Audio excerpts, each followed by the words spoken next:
Okay, so let's just start going with that. That truth, everything you do is true.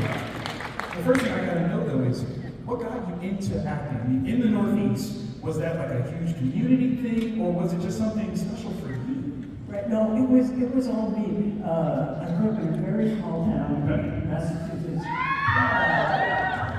Where am I? That's okay. Anyway, and my parents told me that when I was 3 years old, I announced to them that I was going to be an actor in movies.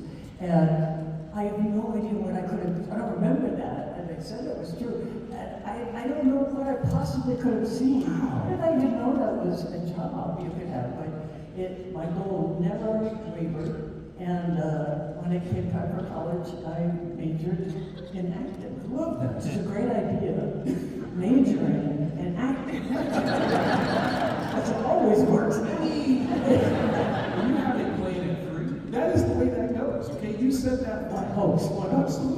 Absolutely. So when it came to getting into acting, how did you start off? Was it small productions? Was it private films, small films, or theater? Which one started you off? So I knew that I wanted to be in film. I was in the theater program at Boston University. Big shout out. But I knew that I wanted to be in movies, but nobody told me how you were supposed to get in movies. Yes. So when my whole class moved to New York and tried to get a place, I went with them and I was like, how am I supposed to get in a movie? So I had this idea. At the time, Christy Brinkley was getting cast in movies. Right. And I thought, oh, so if I become a famous model, then they'll just hire me to be in movies because it's so much easier to become a supermodel. I mean, you're you, so that makes sense. Anyway, so as it happened, they were going to shoot the movie Tootsie in December. And the casting people called model agencies to see if they had any models who could act because they wanted a sight gag who doesn't often. And they said, yeah, we have one who actually studied acting. So my first audition, I got cast.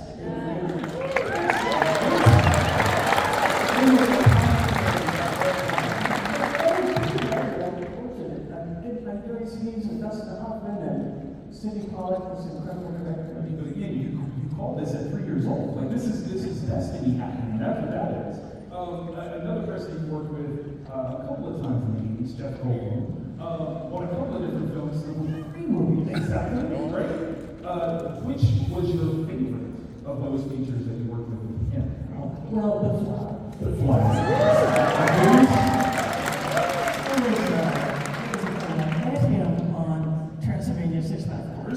And we got together and got married eventually, and loved him to death. And but The Fly was he was cast and recommended to David Cronenberg that he auditioned me for the part, and so thankfully I got it. And we just lived and breathed that movie. It's such a fantastic film. Yeah. Was there any aspect of the special effects that you found especially creepy?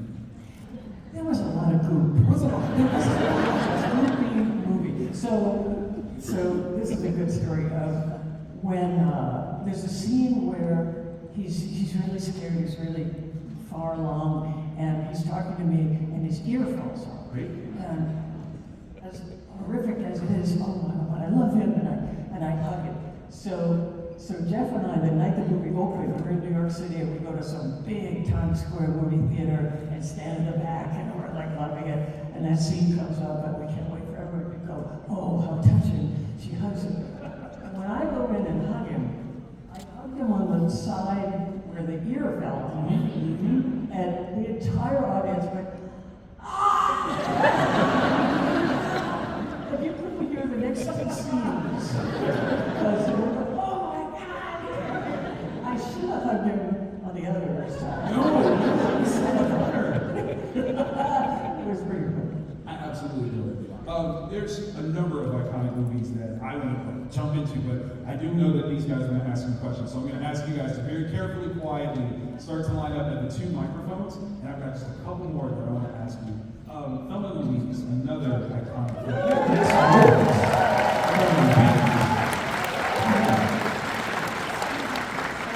What that film said about women, femininity, and being able to master your own destiny.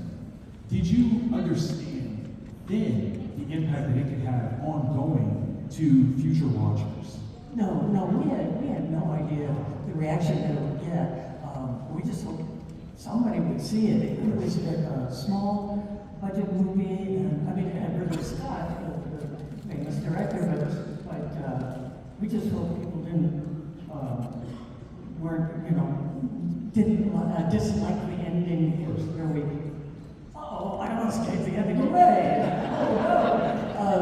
But it exploded, and it made me realize in an incredibly powerful way how few opportunities we give women to come out of a movie feeling inspired and empowered by the female character. Yes. So that has been my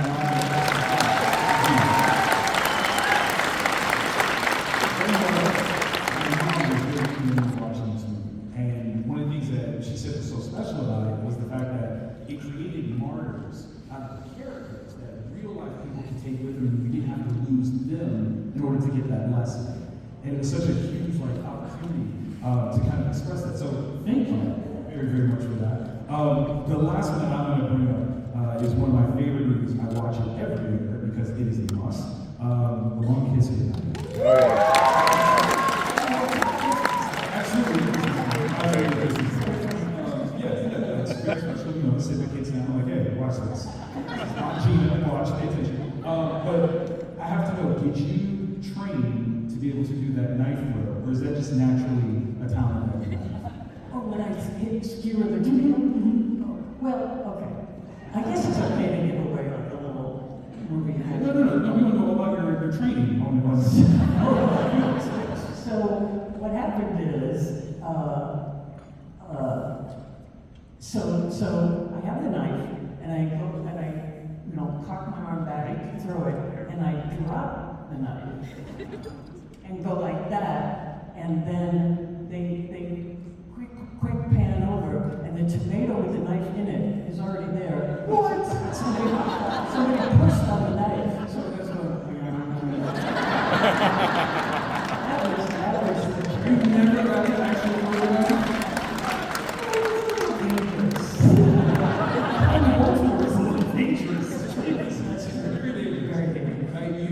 Someone broke my sister's heart because she wanted to be a chef because she thought that was something you actually had to learn how to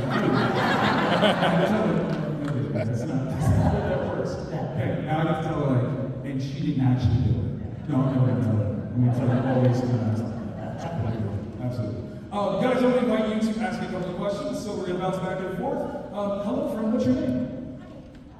I'm Nikki. Hi, Nikki. I just wanted to ask about the Geena Davis Institute. Come on. Yes.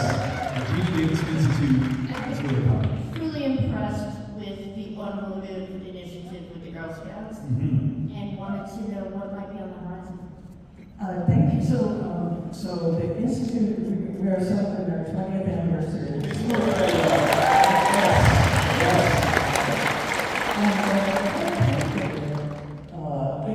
I launched it because of my daughter. When she was 2 years old, I started showing her preschool shows and movies and videos and things. And I immediately noticed, I think because I've been at the movies, I had this kind of heightened awareness that there were far more male characters than female characters in the 21st century in things made for little kids. And I thought, well, we shouldn't be doing this from minute one. We should be teaching them that boys are more important. So I just kind of went with this. And we've been, what we do is do research on gender depictions and also any segment of society that's underrepresented. Color, disabilities, all that. And then we go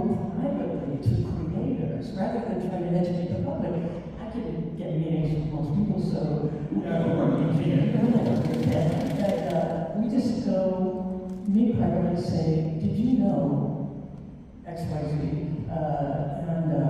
And they are stunned. It's shockingly unconscious bias. And they just don't think of it. Default is very often in our minds male, the postman, whatever. And when they see the options, they make a change. So we've actually, in children's programming, we've reached gender parity now.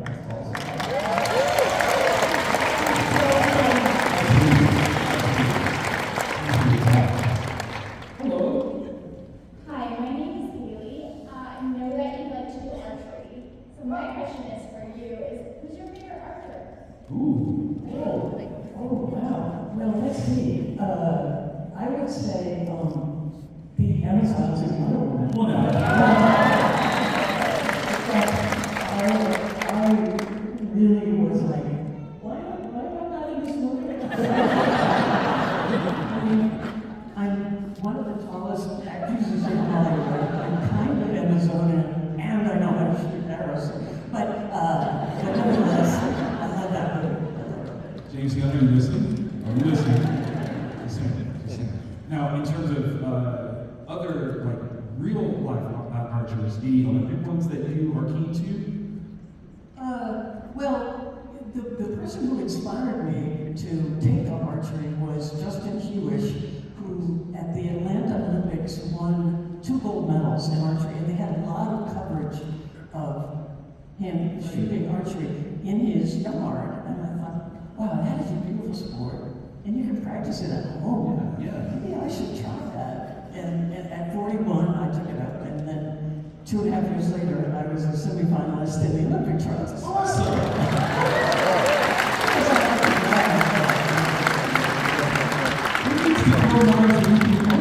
That's way better. Yeah, wow, that's brilliant.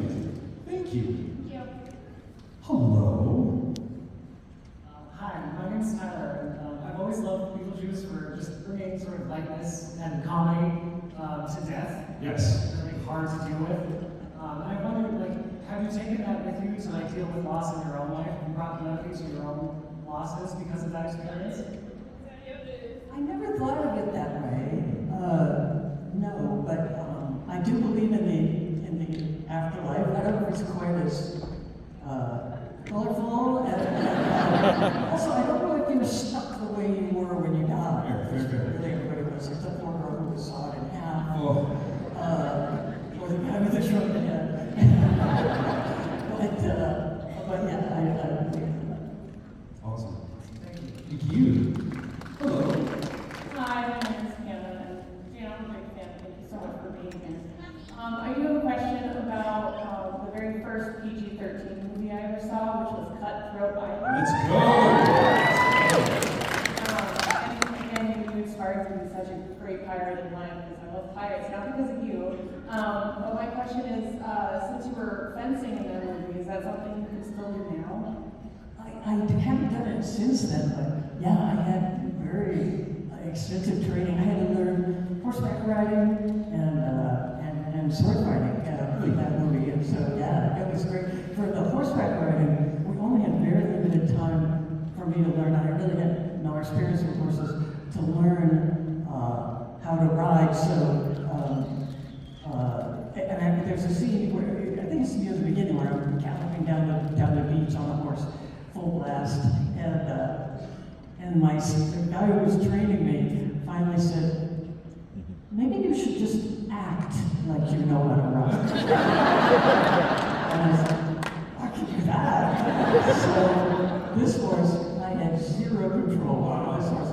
It learned that when they said action, that I was going to kick it. So as soon as they said rolling, the horse takes off. And I was not in control, but boy, I was acting like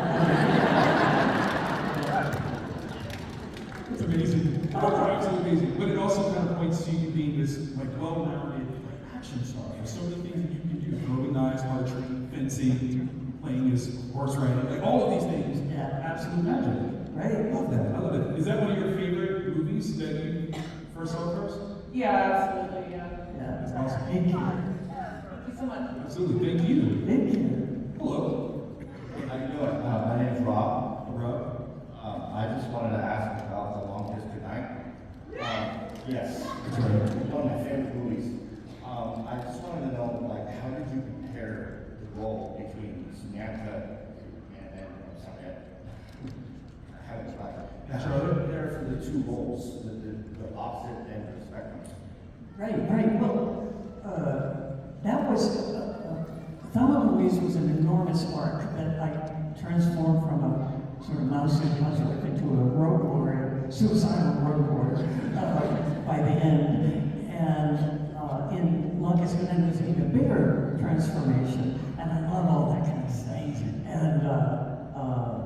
And I was the one who decided about, that I would have this long hair and then short curly hair and short straight blonde hair and all that.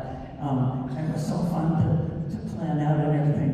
And I had to learn a bunch of skills for that too. I had to learn Taekwondo and pistol shooting and ice skating. I didn't know how to ice skate. And then I had to learn how to pistol shoot while ice skating. So there was a lot of skills involved. Online, don't mess with Geena Davis.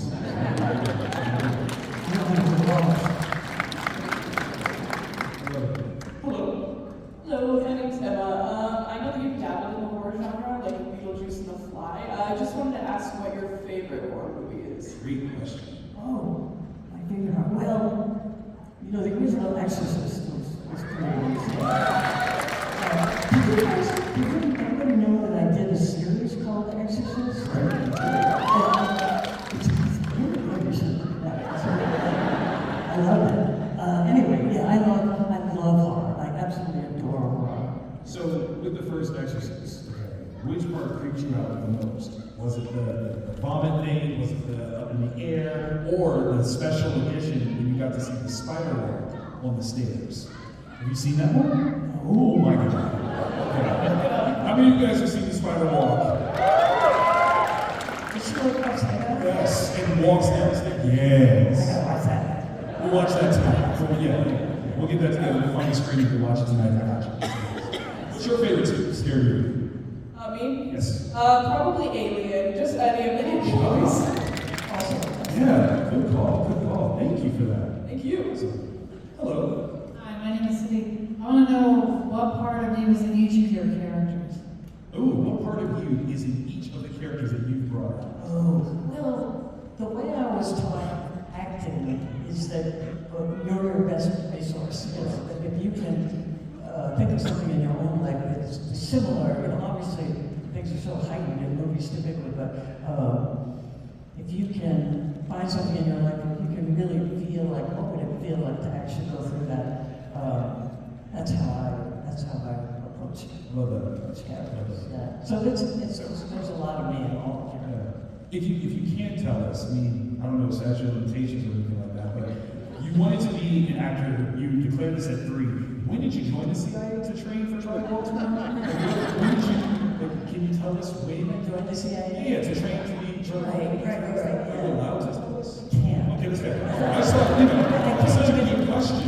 I'm not supposed to admit to having done that. What are we talking about? I can't. Come on, movies. We're talking about movies. Distracted. Thank you. Hello. Hi, my name's Nick. My original question was about Geena Davis Institute, but somebody asked that, so I have a second question back up. We have like Clint Eastwood, Liam Neeson, and some other prolific male actors that are over the age of 50 on the big screen. What do you think needs to take to get other females over the age of 50 on the big screen? Absolutely. That's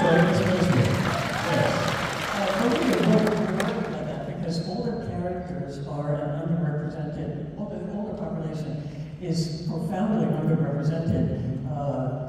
Characters over 50 are only 20% of characters, but female characters over 50 are 5% of characters. So it's really bad. There's profoundly more women over 50. So we're definitely working on that. And at some point, people might realize that I have this whole institute to get roles for me.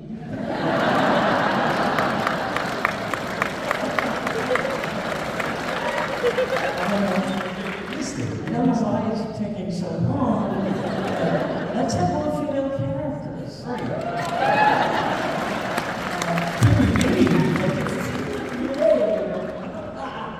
Anyway, that's all right. We're working on it. Thank you. Absolutely, absolutely. Hello. Hi, Geena. My name's Phil. Obviously, you've done a bunch of great movies from my childhood, League of Their Own. Yes. Classics. Tell us a fun story about a movie called Earth Girls Are Easy.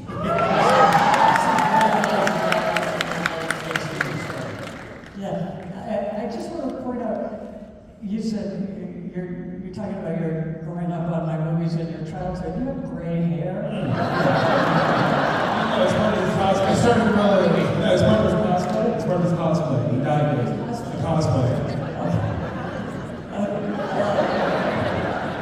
Every time somebody says, I grew up on your movies, it's like a little. Now I forgot what the question was. It's about the girls that we Of course, really. Oh, yeah. I love that movie. We had so much fun. I have a lot of interspecies experience. I swear that's why they wanted me to be in Stuart Little, because I already acted in some weird shit. But it was really, really fun. And you know, Jim Carrey and Eamon Wayans, and you know, we had incredible cast in that as well. And it was a musical. The song I have been dubbed in somebody else. Probably wise. There's anything you can't do, so let's remake the movie and then you sing it this time. Yeah. Earth Girls Are Easy. Oh, yes. We were on the other planet. Yes. Getting a divorce. I would watch it. Thank you very much. I love it. Hello. Hi, Henry. Welcome, Geena. You've done a lot of wonderful big profile movies, but one of my favorite smaller movies that gets enough love is Quick Change. Hey, good call. How was it to do that, and were you allowed to improvise a lot now? It was really fun, yeah. It's a very funny movie. I actually recently rewatched it. It's really very funny. There was some, I'm not like a huge improviser. I like to have the lines already written, but you know, there were incredible comics in that movie, of course. And Tony Shalhoub was the bus driver in that movie. He invented his own language for the audition, and they were like, let's get this guy. Yeah, so it was a really fun experience. Thank you. That's right. Thank you. Hello. Hello, my name is Caitlin, and as we've already talked about, you've done so much to advance women's equality in Hollywood. Thank you.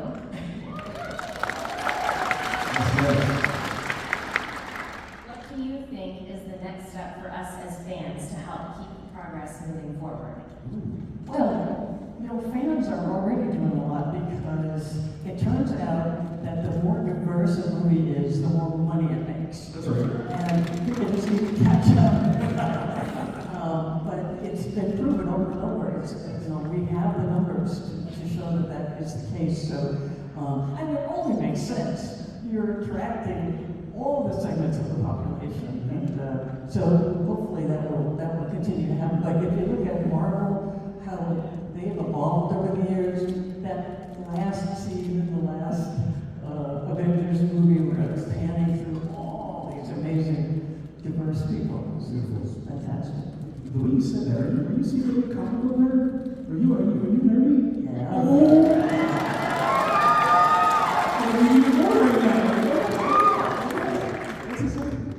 Thank you. Great question. Hello.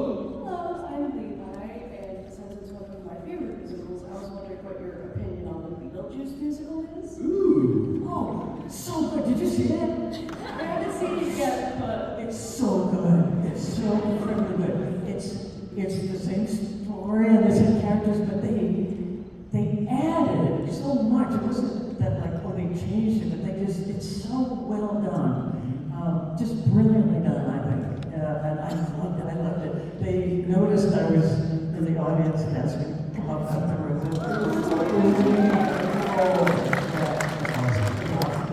Extra beating love. I love that. Hello. Hi.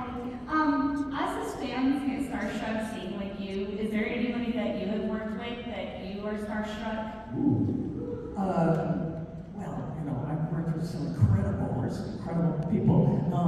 In real life, it's very strange, but the person I was most starstruck with meeting in person was Ray Liotta. Wow. Very hot. But I was like in the post office, and he was there. Nobody else was in there, and I saw him, and I just turned beet red.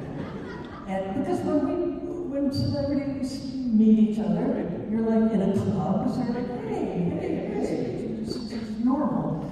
But I was like, what? He was like, are you okay? So now I'm just, I don't know. It was so charming. And we didn't end up dating. But I will always remember that. Oh, this is the sweetest thing ever. Yeah. Oh. Thank you. Thank you. Hello. Hello. Okay, my question. So where I'm at, about to go into high school, a lot of people are pushing STEM careers, like study anatomy, be an engineer. But I'm really drawn towards acting because it's an art form, right? It's a beautiful thing. What advice do you have for a young person who wants acting to be part of their future? Great question. That's a great question. I actually had a lot of parents ask me that. My daughter, my son wants to be an actor. What advice do you have? And I would say, if they can picture doing anything else, they should do that. If the only thing they can picture doing is acting, then they gotta pursue it. You gotta pursue it. So, you know, study, go to school. You can study in college, you can go to an acting school, acting classes, whatever, but there's no magic formula for how to get a job. It's incredibly difficult to break in, but if that's where you have to go, that's where you have to go. Absolutely. Great job. Great job. We've got 10 minutes left, so we're going to tap the line. We're going to try to get through all these folks in line right now. Hello. Hi. My name is Sheree, and I was told when I was, I don't know, I was probably 13 or something, my parents said, it's going to terrify you. You cannot watch this. So I waited till they were home. Of course, what we do. And I watched it, and I found my love of horror. Just absolutely intensified everything in me. Is there a specific horror movie or character that made you realize you wanted to do horror? Oh. No, it just came up. It just came up. You know, Jeff and I were together ever since Transylvania, and I read the script that he was doing, and I was like, oh, I could be the girl character, and then you know I just fell in love with the genre, and David Cronenberg is like the master. He's just incredible, and so normal. Really? So normal.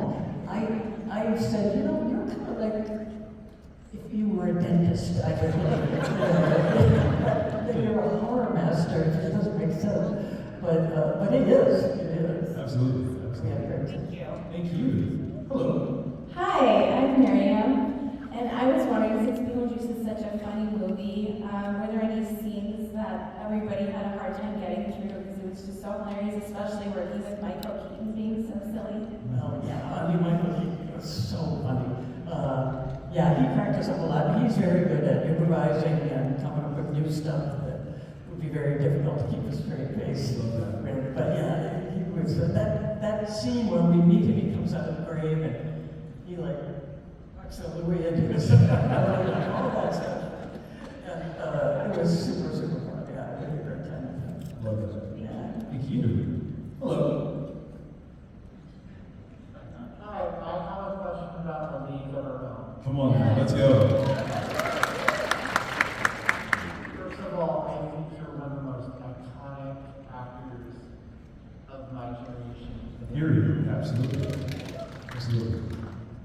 Like, working in a league of their own, basically, you worked with Madonna, Tom Hanks, worked with so many super famous people. How was that experience? Because not only are you working with that kind of intelligence, personality, how was it just working with like the likes of Tom Hanks and Madonna personally? That's a good question. It's a good question, and people ask me that all the time. Like, you know what a junket is, where you're in a hotel room and reporters from all over the country keep coming and coming. And we did a junket for 3 days. Wow. And it was like, wow. But they always ask, for that movie, they always ask the same questions. Did you play baseball before? What was it like to work with Madonna? So for baseball, I started, just to amuse the crew, I started saying, yes, I was the star of my Little League team. Mom, no, I never touched the baseball, I just made up whatever I wanted. And then Madonna, I was like, we're still the best friends. She had an entourage, she didn't even talk to us. I just made up all this. Anyway, she was fantastic. We didn't know what she was going to be like, an insane superstar, but no attitude, no entourage, nothing, completely down to earth, unassuming, one of the team, practiced relentlessly. Any minute she wasn't doing something, she was with the coaches trying to improve her baseball. So we all ended up really admiring her for sure. That's awesome. That's awesome. Yeah. Okay. I might be sabotage myself, but when Rosie O'Donnell throws the ball at you, did you catch that ball? And it looked like I did. That's why I'm making this. I don't even get a nice throw, so I'm just trying to see, like, you caught that, right? Like, that was a real moment. She's so cool.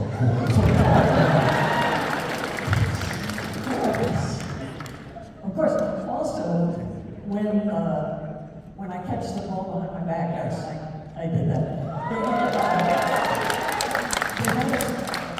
Of course, how can I possibly do that? And they had a stunt girl, she was having a hard time. And then I had an idea, I said, let me try. There was somebody on a big ladder dropping the ball. And so I stood right under the ball. I had the glove behind my back. And I let it come straight at my head. And then, like that. And it went right into the glove. So I did that.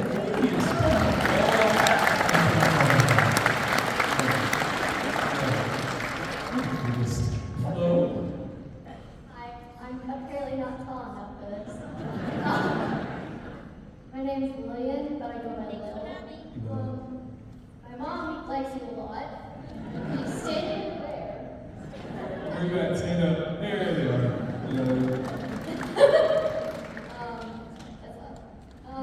I had to ask, because I like Beetlejuice. It was actually really cool. Although it did scare me when I was like little. It terrified me. The weird monsters and stuff. It scared me. So I have to ask you, did you like playing it even though it might have scared you at times? Like, did you like playing it? Yeah, and I didn't get scared because I saw what the things were, And in fact, a lot of times the things weren't. Some of the times the things weren't there. A lot of times they were, but like there's a scene where I'm going to leave the house and I open the door and there's a giant sandworm. So we're going to shoot that scene and I'm waiting behind the door. Action, and I throw open the door and I go, oh! And then Jim Berg says, no, Geena. It's very tall. Okay. I open the door. So I just had to act scared.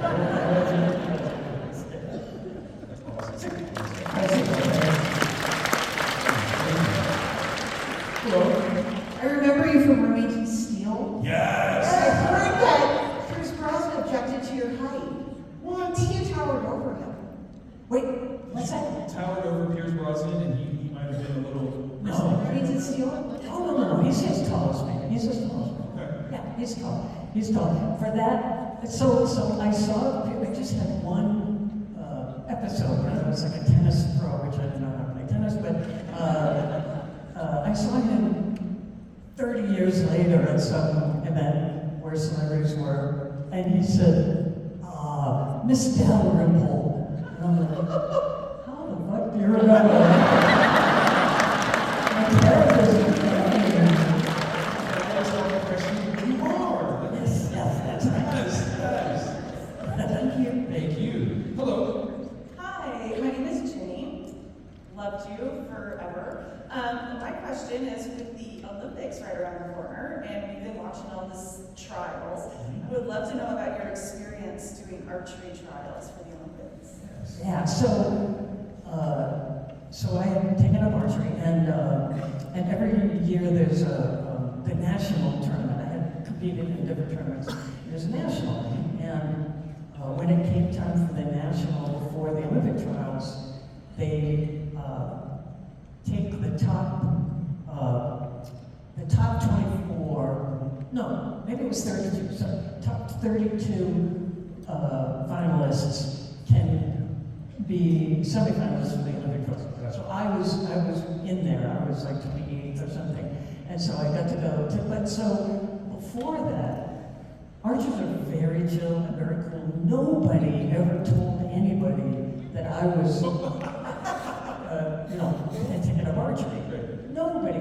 And no, it's the worst spectator sport in the world. Target is 70 meters away. Even the people shooting can't see where the arrow went.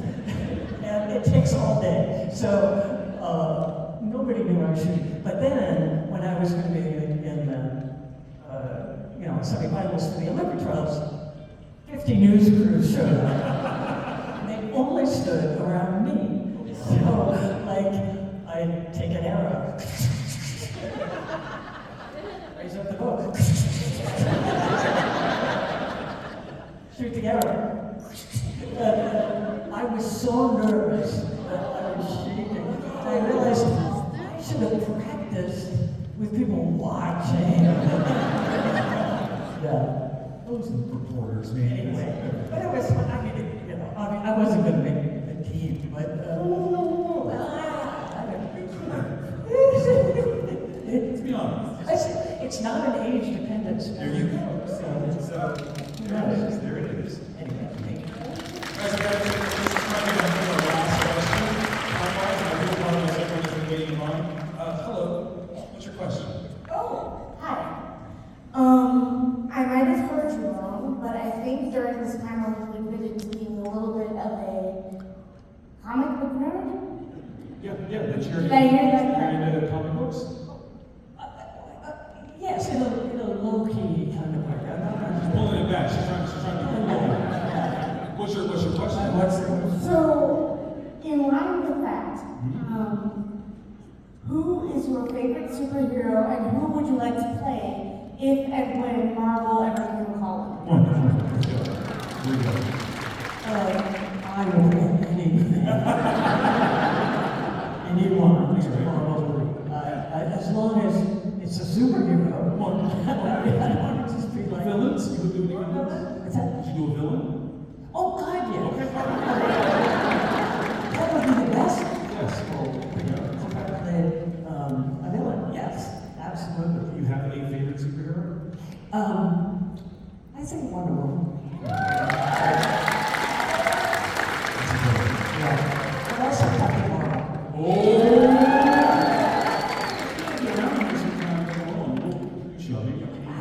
Oh no, I already know. We'll see.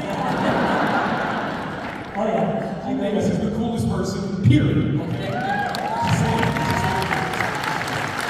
Guys, thank you so very much. I apologize to you guys if you get a chance, go upstairs to the booth area and see if you can ask your question there. FANEXPO Denver, do me a favor, get on your feet, make some noise, show all the love.